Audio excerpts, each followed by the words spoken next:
At kaugnay ng truck ban sa Maynila na dahilan daw ng pagkakatenga ng containers, makakapanayan natin si Manila Vice Mayor at Traffic Czar Isko Moreno. Vice, morning. Morning sa inyong Good dalawa. morning. Morning. Teka, dalawang issue muna tayo. Doon muna tayo sa nakatambak ng mga container bans daw. Hiling daw ng Integrated Truckers Association of the Philippines, ilift daw muna yung truck ban ng 6 na buwan para ma-decongest ang pier. Papayag ba ang pamahalaang lokal dyan? Ang sagot, Igan, masosolve nyo ba yung decongestion ulit after 6 months? Alam mo ang tawag namin dyan, band-aid solution. Yung problema na yan, since 2001 pa, ay sinulat na ng PCCI sa national government na yung kanilang mga bagahe na dadalhin sa Cavite, Laguna at Batangas ay kung po pwede nilang pick up in sa Batangas Port. But nobody listened to PCCI. So since time immemorial, meron na talagang port congestion. Tapos, sa lumalaking ekonomiya ng bansa, lalong lalaki ang trade and commerce. I mean, yung palitan ng produkto. So, noon pa man, dapat nasolusyonan na yan. Dati ba may truck ban? Noong bago naging mayor si Pangulong Mayor Erap. May truck ban, di ba? May truck ban po. Tama po kayo. Bawal nga sa Ross Boulevard yun. Tama rin po kayo. Bawal sa Ross Boulevard. So, what happened? It's just that nung naging mayor si Pangulong Mayor Erap, inayos yung trapiko. Hindi na pwede yung kung saan-saan yung gusto ng truck, kung saan silang lane, kung anong oras sila gusto, yung walang umuhuli sa kanila. So, hindi pwedeng sisihin yung truck ban na pinapatupad nyo? Kasi actually, sinasabi nyo, meron kayong express lane para sa kanila. Ito pa maganda. Nung pinatupad ng maigpit yung batas na nag-i-exist na, sinabi namin sa kanila, kailangan kayo sumunod sa batas trapiko.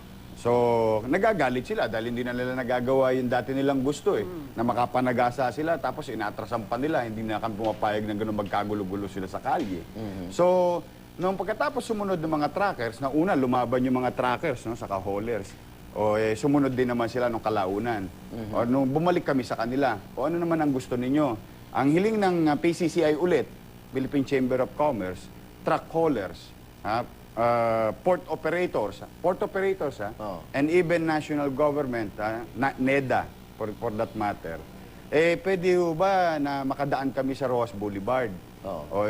Noong nagdidiskurso kami, maraming ahensya ng pamahalaan ang hindi pumayag na ibigay yung Roas Boulevard.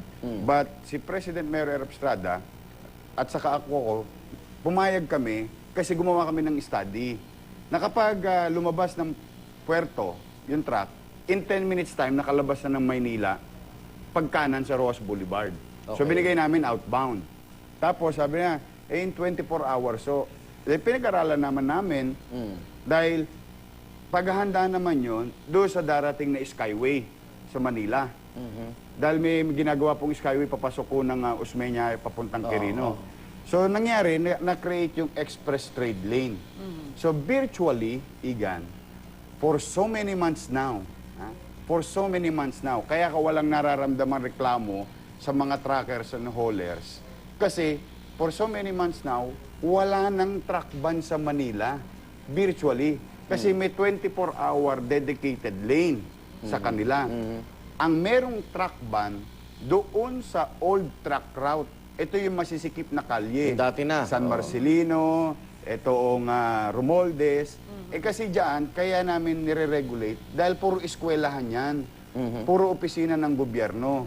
Maraming sasakyang gumagamit dyan. So, sinegregate lang namin yung oras.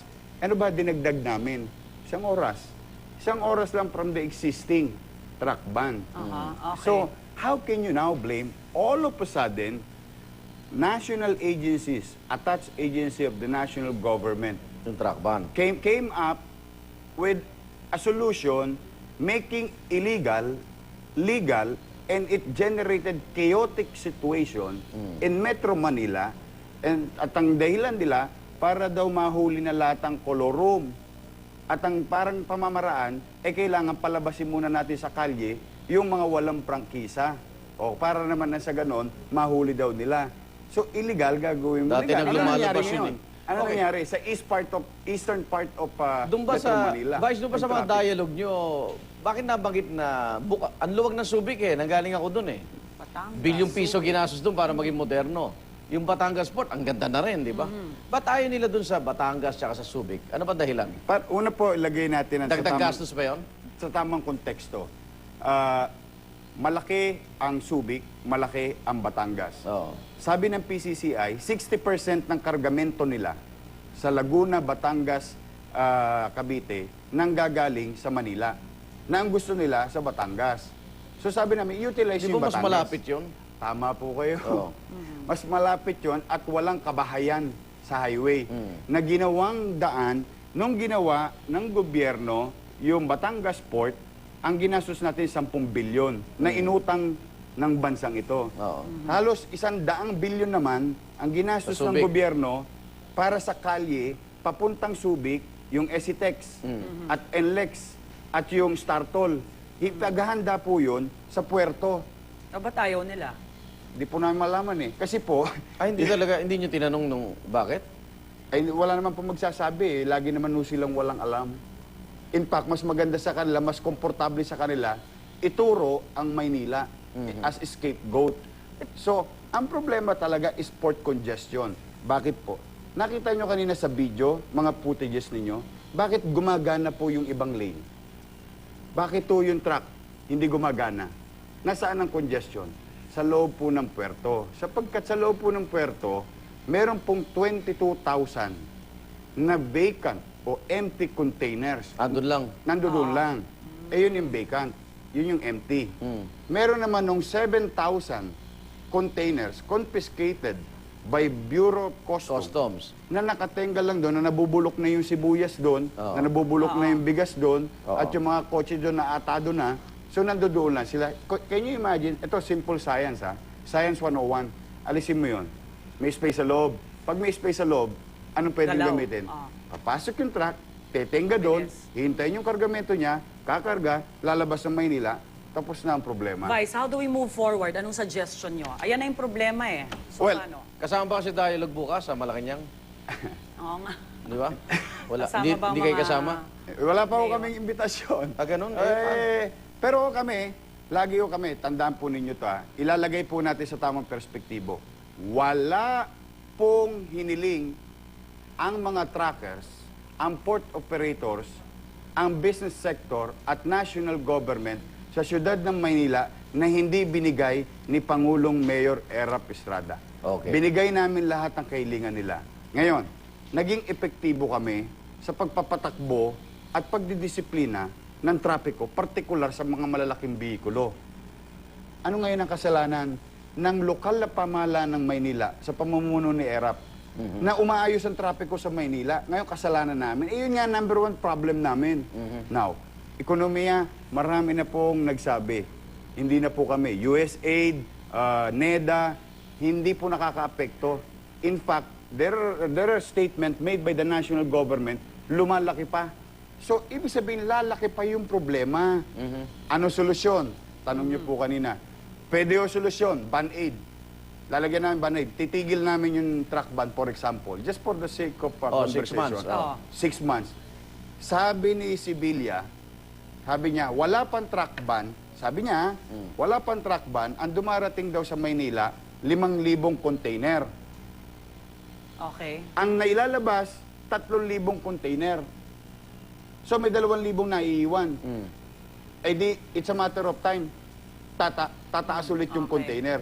Yung ba nakasolve sa congestion sa loob? Sa loob ng port? Hindi rin. Kasi gusto nila ban-aid. Ang gusto nila, yung bang tumaas lang ang rating nila, gusto nila kung ano lang yung, sige, ano yung immediate. Okay. Eh, imbes na ganun ang ginagawa ho natin, pakinggan po natin yung mga pag-aaral na ginawa at gamitin po natin yung mga pasilidad na inutang natin na hindi nagagamit. Alam mo, all in all, the national government owed ODA ng 128 billion pesos. Dahil dun sa mga ano. All combined, roads, SCTEX, NLEX, Startol, Yung pagsasaayos na SBMA, yan. Oo. at saka Batangas. And yet, we are not utilizing it. Okay. Now, gusto po namin may pier sa Manila. Gusto po namin may kargamento sa Maynila. Ang gusto po lang namin, ang kahilingan lamang po namin, ay bawasan ninyo yung operation ng pier sa Maynila. Kasi Okay. na-reach niya na yung Okay. cap, yung Yeah. maximum capacity ng port operation. Okay. That's why, when we were asked, iimbestigahan ni Senator Miriam Santiago, iimbestigahan ni Senator Bam Aquino, iimbestigahan ni Senator Chis Escudero. Alam niyo po, sagot ko, gustong-gusto po namin imbestigahan ng Senado at gusto po namin i-televise nila so that the people may know who is not doing their job, who is not performing their duties, sino yung nagkukubli, at gusto rin namin malaman, gusto namin malaman ng taong bayan, ano ang nangyayari sa likod ng pader. Sapagkat doon po sa likod ng pader, marami pong madilim na bahagi ng pagpapatakbo ng pamahalaan. And I believe, in the likes of Senator Miriam Santiago, dito mabubulgar na ho sila. Okay. And I think it's high time for the Senate to intervene and the national government to create a permanent, long-lasting solution. For the meantime, kami sa Manila, ayusin po namin ang traffic ko. Vice, medyo- Manilans deserves better things from their city government. Okay.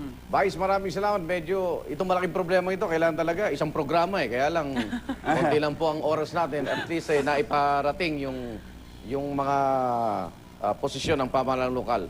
Babalikan ka namin at maraming salamat ha, Manila Vice Mayor Isko Moreno. Opo, anytime po. Mamaya sa hirit naman ni Maring Winnie, ang makakapanayam si Caloocan Representative Edgar Erice na hindi pabor sa pinatutupad na truck ban.